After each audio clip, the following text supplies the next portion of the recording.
घर भी सजाती हैं, लेकिन हम घर ही नहीं बिजनेस भी संवारती हैं। लेकिन घर दफ्तर को चमकाने वाली महिलाएं जब कारोबारी दुनिया में कदम रखती हैं तो उनके साथ भेदभाव होता है। आज विमेंस डे पर केवल कोरे शब्दों से शाबाशी देने से काम नहीं चलेगा। समस्या को सुलझाना है तो पहले समस्या जाननी होगी। कोई बिजनेस शुरू करने में महिलाओं को पुरुषों के मुकाबले कितनी दिक्कतें का सामना करना पड़ता है, ये समझने के लिए सीएनबीसी आवाज और ब्रिक वर्क्स मीडिया ने किया एक बड़ा सर्वे। इस सर्वे के नतीजे हम आपके सामने पेश करेंगे और यकीन मानिए ये चौंकाने वाले आंकड़े रहेंगे और इस पर हम चर्चा भी करेंगे। हमारे साथ आज एक दमदार पैनल है। दिल्ली से कार्या, एक ई कॉमर्स पोर्टल की फाउंडर निधि अग्रवाल जुड़ रही हैं। हैदराबाद से मैप माई जीनोम की फाउंडर अनु आचार्य, बेंगलुरु से हैजगी की को फाउंडर जैनब बावा और मेरे साथ स्टूडियो में हैं क्रोम डीएम के फाउंडर और ब्रिक वर्क्स के फाउंडर पंकज कृष्णा, जिन्होंने इनफैक्ट हमारे लिए सर्वे कंडक्ट किया है। तो कई अलग अलग मुद्दों पर हमने चर्चा शुरू करने की कोशिश की है जो काफी अहम सवाल हैं महिलाओं के लिए, खासकर जो स्टार्टअप्स चला रही हैं उसमें काम कर रही हैं। उनमें से कुछ सवालों पर अगर आए तो महिलाओं को किस तरह से स्वीकार किया जाता है, यहाँ पर तो बहुत ही कंफर्टेबल आंसर सुनने को मिला है कि 69% काफी संतुष्ट हैं कि काफी वेलकमिंग एनवायरनमेंट मिलता है उनको स्टार्टअप में काम करने से। और साथ ही साथ एक जो अहम मुद्दा हमने उठाया इस सर्वे में वो ये भी था कि महिलाओं की संख्या क्या संतोषजनक है या नहीं, और इसका जवाब चौंकाने वाला है। 50% महिलाओं ने कहा बिल्कुल संतोषजनक नहीं है और इसमें मैं भी ज्यादा सरप्राइज नहीं हूं क्योंकि मैं एक्सपेक्ट कर रही थी कि इसी तरह का रिस्पांस मिलेगा। इनफैक्ट क्योंकि हम सभी महिलाएं हैं इस पैनल पर और सिर्फ एक ही पुरुष है पंकज, हम आप ही से सवाल पूछना चाहेंगे। पंकज, जो एज ग्रुप है वो 18 to 45 का है। आपने मेट्रो नॉन मेट्रो में लोगों से बात की। मुझे बताइए किस तरह की बाधाएं, क्या इश्यूज रहे हैं कि महिलाओं को उतनी प्राथमिकता नहीं मिल रही है स्टार्टअप्स में या फिर इस पर्टिकुलर इकोसिस्टम में, क्या दिक्कतों का सामना करना पड़ रहा है उन्हें?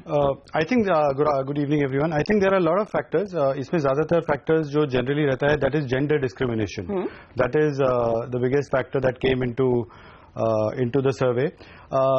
The results are very positive overall. As far as if you look at gender discrimination, 70%, 69.2% लोगों ने कहा कि ज्यादा उन्होंने मेट्रोज और नॉन मेट्रोज में जेंडर डिस्क्रिमिनेशन फेस नहीं किया है, मोस्टली ड्यूरिंग अर्बन इंडिया। लेकिन इसमें थोड़ा स्क्यू रहेगा बिकॉज ये पूरा सर्वे अर्बन इंडिया का है and with in urban India also इसमें skew is more towards the metros which is Delhi, Bombay, Bangalore, Chennai, Calcutta, Hyderabad, Ahmedabad and Pune, and the balance is in non metros.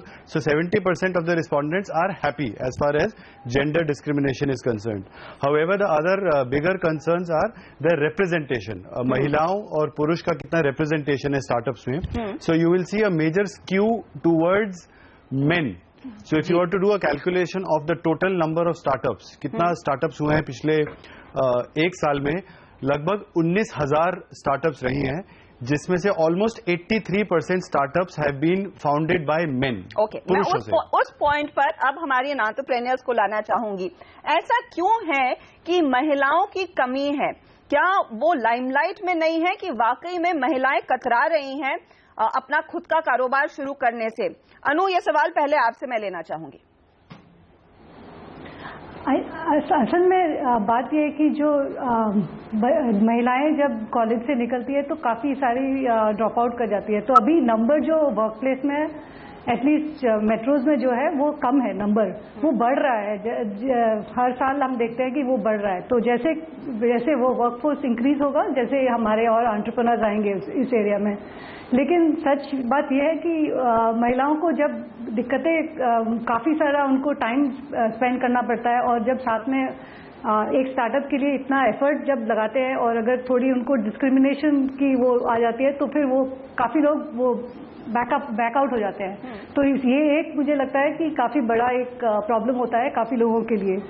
मैं तो अब काफ़ी सालों से अब एंटरप्रेन्योर हूँ, तो मुझे ये सब इतनी मुश्किलें नहीं आती है क्योंकि काफ़ी वो पार कर चुकी हूँ। लेकिन जो अभी नए नए शुरू करते हैं उनके लिए काफ़ी मुश्किल होती है, क्योंकि जब उनको पता नहीं होता है कि करना क्या चाहिए नेक्स्ट उसके लिए, क्योंकि उनके साथ जो मेंटरिंग नेटवर्क है वो नहीं रहता है। तो जब तक उनको ये पता ना हो कि सही क्या है गलत क्या है, वो थोड़ा घबरा जाती है।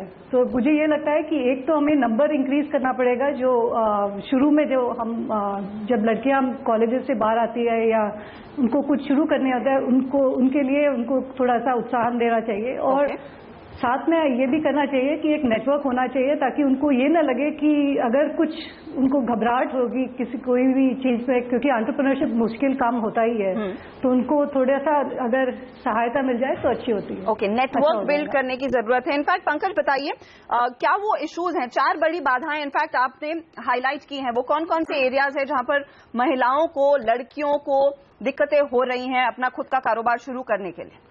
I think the point raised is very good. Networking is one key in the country that we live in. Networking बहुत जरूरी है बिजनेस को सक्सेसफुल बनाने के लिए, बिजनेस को स्टार्टअप करने के लिए. So there are social taboos. तो ये कहना सही नहीं होगा that it's women's day. Obviously बिल्कुल गलत होगा बोलना कि पुरुष किसी एंगल से are on a better advantage than females. Both are equally good, but there is a gender little bit of a discrimination where there is a constraint. Working late hours. रात को 12 बजे ऑफिस से निकलना, यदि आप पुरुष हैं it is relatively safe where we are, women के लिए थोड़ा सा वो कंस्ट्रेंट हो जाता है. So as a result of which there, I am just giving one example, जिसकी वजह से basis which there is social pressure, there is family pressure, right. So people tend to take that as a symbol of as a constraint, right. Parallelly, if you go for funding, there are a certain number of people, 67% are good, but 25% people, women have claimed they've been asked uncomfortable questions, right. So as a purush, the chances of being asked uncomfortable questions is in this case lesser. So women have faced this problem. और हम उन सवालों पर भी आएंगे कि किस तरह के बेतुके सवाल पूछे जाते हैं जब महिलाएं फंड रेज करने जाती है। लेकिन जो कोर सवाल है कि पार्टिसिपेशन कैसे बढ़ाया जाए। जैनब, आप बैंगलोर में है, जिसे हम सिलिकॉन वैली ऑफ इंडिया कहते हैं, देश की स्टार्टअप राजधानी कहते हैं। आपके एक्सपीरियंसेस क्या रहे हैं, क्योंकि आप कई इंजीनियर्स, कई लेडी कोडर्स से भी बात करती हैं, मिलती हैं? आई थिंक हर्षिता, सबसे बड़ा इशू तो ये है कि जब हम लोग इवेंट्स वगैरह ऑर्गेनाइज करते हैं या कॉन्फ्रेंसेस ऑर्गेनाइज करते हैं, जब हम किसी स्पीकर के बारे में सोचते हैं तो आपके मन में इमीडिएटली कौन सी इमेज आती है, वो एक पुरुष की ही इमेज आती है. अगर आप ये भी सोचें कि हमारे सोशल मीडिया लैंग्वेज या हमारे एवरीडे लैंग्वेजेस में अगर आप इंजीनियर की बात करें तो यूजुअली लोग बोलते हैं ही, कोई शी नहीं बोलता है. तो सबसे बड़ा इश्यू तो यही है कि हम जब सोचते हैं इंजीनियर के बारे में तो ऑटोमेटिकली हमारे सामने जो इमेज आती है वो एक पुरुष की ही आती है, एंड उससे एक ऑटोमेटिक बायस बन जाता है कि कि जो कोडर है वो लार्जली पुरुष है. सो सबसे बड़ा तो एक ये इश्यू है. दूसरा इश्यू ये भी है कि मेरे पर्सनल एक्सपीरियंस से मैंने देखा है कि जितना हम लोग महिलाएं कतराती इसलिए क्योंकि एक हिसाब से women are perfectionist and they really want to say that अगर हम बाहर आके हमारा नॉलेज वगैरह शेयर करते हैं तो we have to be perfect in what we do. Whereas अगर आप एक पुरुष से बात करेंगे तो it's not necessarily the case. एक आदमी बहुत कॉन्फिडेंटली बात कर सकता है इवन इफ ही और she is not a subject matter expert. And I think आजकल जब से ये सूजन फाउलर का केस आया है, सबसे बड़ी बात यही चल रही है कि जो हायरिंग की जो हमारी प्रैक्टिस है उसमें हम देखते हैं कि हम इंटरव्यू के बेसिस पे डिसाइड करते हैं कि किसे हम इंजीनियर लेंगे, किसे हम नहीं लेंगे. एक पुरुष is always more confident in an interview, but is confidence a sign of competence? I don't think that's necessarily the case. And I think उसमें महिलाओं को एक डिसएडवांटेज रहता है क्योंकि काफी महिलाएं काफी मतलब कतराती है. They come from a low self confidence background for various reasons. तो फैमिली में ये रहता है कि कॉन्फिडेंस कैसे बढ़ाया जाए. मैं निधि आपसे सवाल पूछना चाहूंगी, क्योंकि आपने अपना खुद का बिजनेस काफी सालों से चलाया है. जब आप लोगों को हायर करती हैं, how you really imparting the confidence कि आप आ सकती हैं, आपकी कंपनी के लिए कोड कर सकती हैं और अगर चाहें तो उसी एनवायरनमेंट में कुछ और बिल्ड करने के बारे में भी सोच सकती हैं?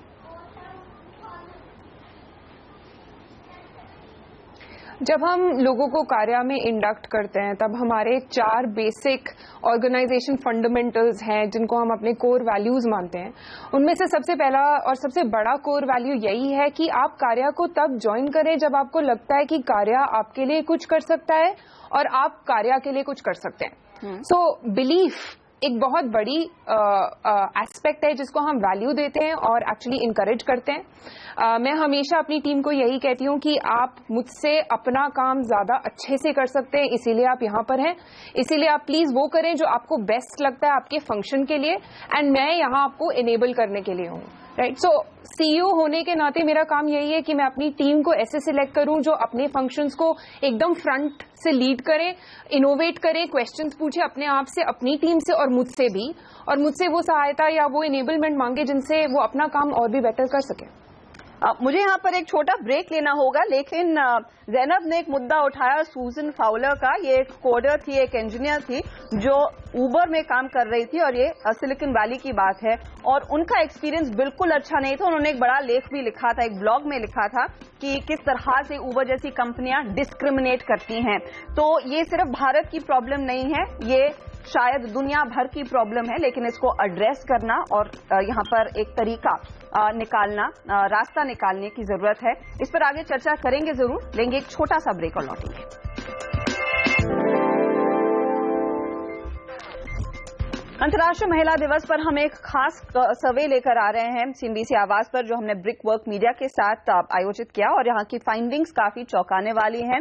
बेसिकली हमारा पर्पस यही है कि महिलाओं को किस तरह का दर्जा दिया जाता है स्टार्टअप इकोसिस्टम में, खासकर जिसे हम काफी गर्व से शो ऑफ करते हैं।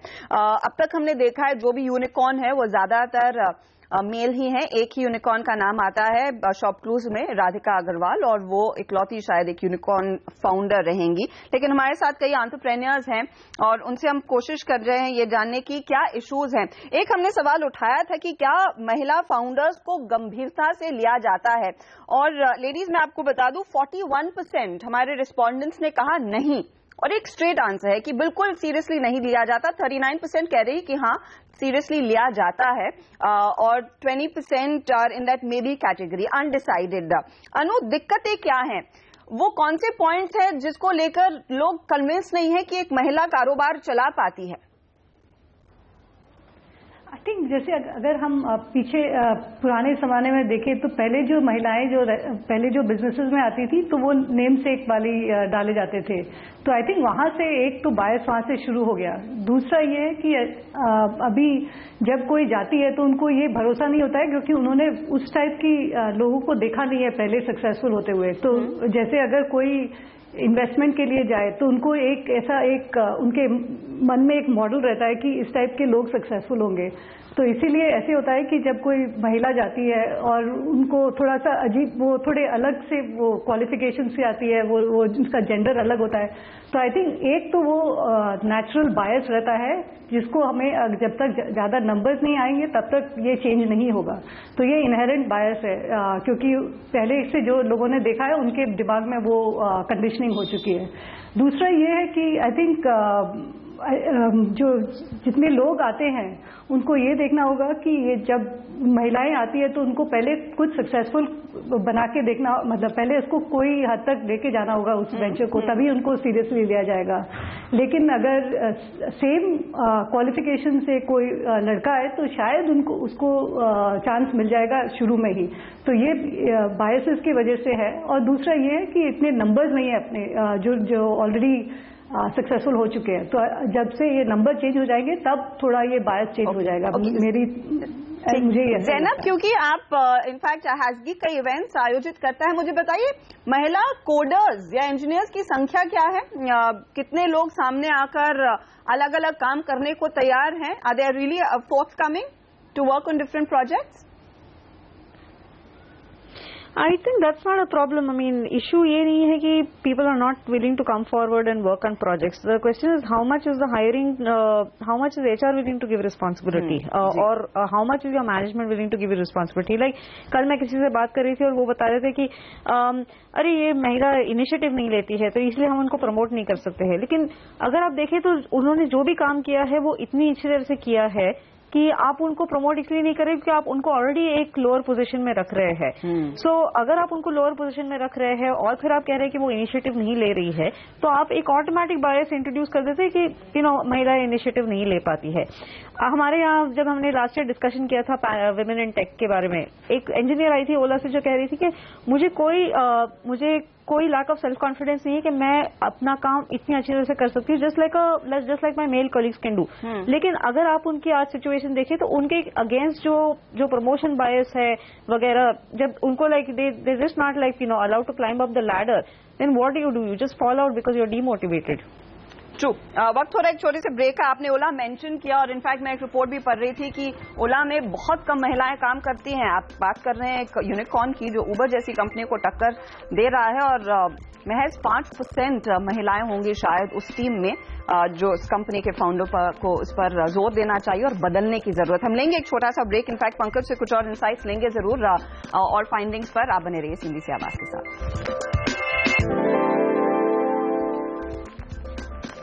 महिलाएं कितनी सक्षम हैं इस पर सवाल नहीं है, लेकिन उनको किस तरह का दर्जा दिया जा रहा है, किस तरह का काम मिल रहा है स्टार्टअप इकोसिस्टम में और इस पूरे माहौल में किस तरह के बदलाव आने चाहिए, इसी पर हमारी एक खास चर्चा है।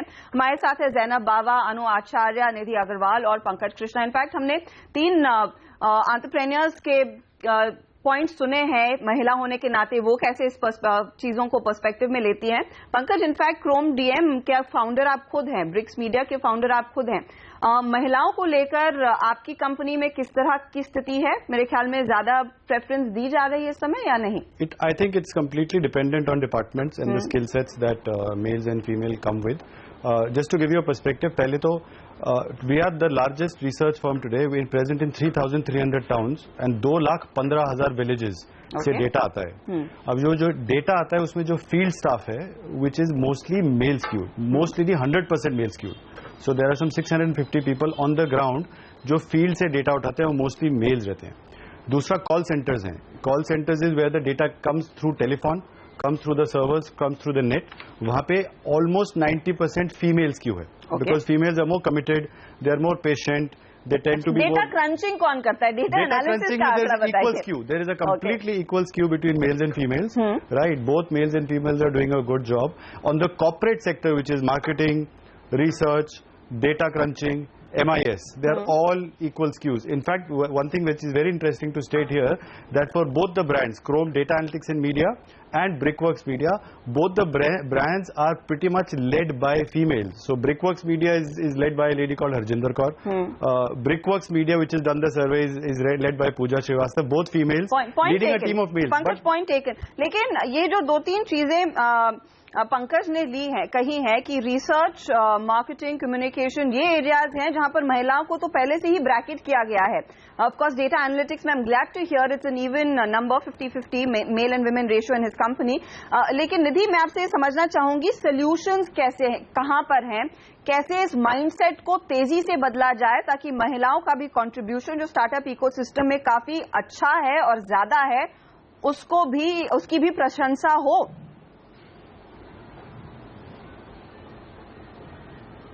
आई थिंक इस सोल्यूशन को या इस सिचुएशन को 3 पोर्शंस में देख सकते हैं। एक हमारा जो सोशो डेमोग्राफिक एनवायरनमेंट है जो रैपिडली चेंज कर रहा है।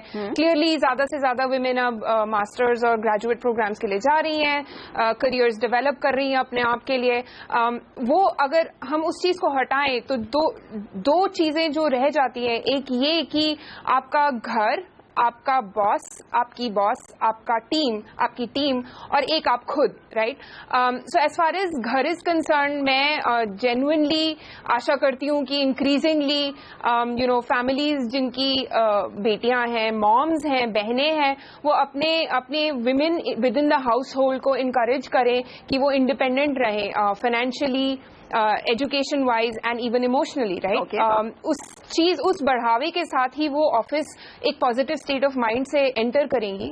ऑफिस के अंदर मैं रेकमेंड और रिक्वेस्ट करूंगी कि जिन टीम्स में विमेन है और जिनको विमेन रिपोर्ट करती है वो ये रिकॉग्नाइज करें कि विमेन को जेन्युइनली इमोशनल सपोर्ट और इमोशनल इंकरेजमेंट की जरूरत रहती है, बिकॉज वो जेन्युइनली बहुत ज्यादा सेल्फ इवैल्यूएटिव और सेल्फ एनालिटिकल होती हैं। Okay, just by virtue of being women and who they are. दीदी I am sorry, I am cutting in here. मैं अनु आपसे फाइनली ये पूछना चाहूंगी कि इन्वेस्टर्स को भी क्या अपना माइंडसेट थोड़ा सा बदलना होगा कि अगर एक महिला फाउंडर है तो उससे अजीब बेतुके सवाल ना पूछे कि अगर आपकी शादी हो जाएगी तब बिजनेस का क्या होगा, कि आप घर और बिजनेस कैसे संभालेंगी?